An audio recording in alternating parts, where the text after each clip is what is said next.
前副总统陈建仁为了支持台南市东区上优质的议员，14号特别南下，亲身推荐台南唯一为人文、教育、音乐甲艺术领域发声代言的议员蔡王全，希望为东区守护关键的一色。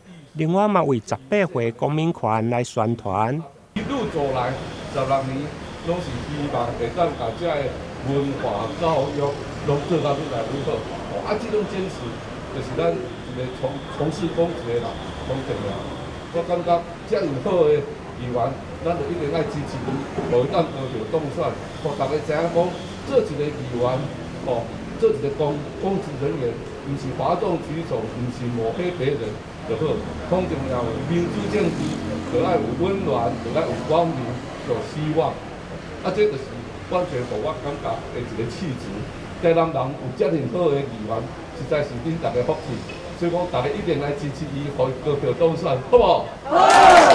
身为一个公众人物，真的要做到像大仁哥这样子哈，所以我们从政人员一直都是列为这样的一个典范。所以今天特别大仁哥来到这边，望全是真的非常的高兴，非常的感动。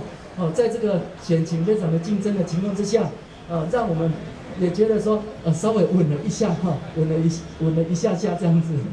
因为我们东区是一个文教区。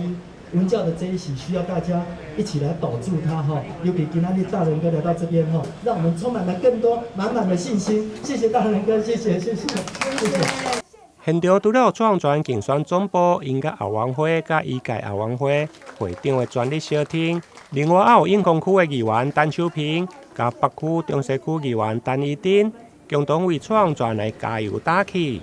伫个支持者的陪同，现场动员声不断。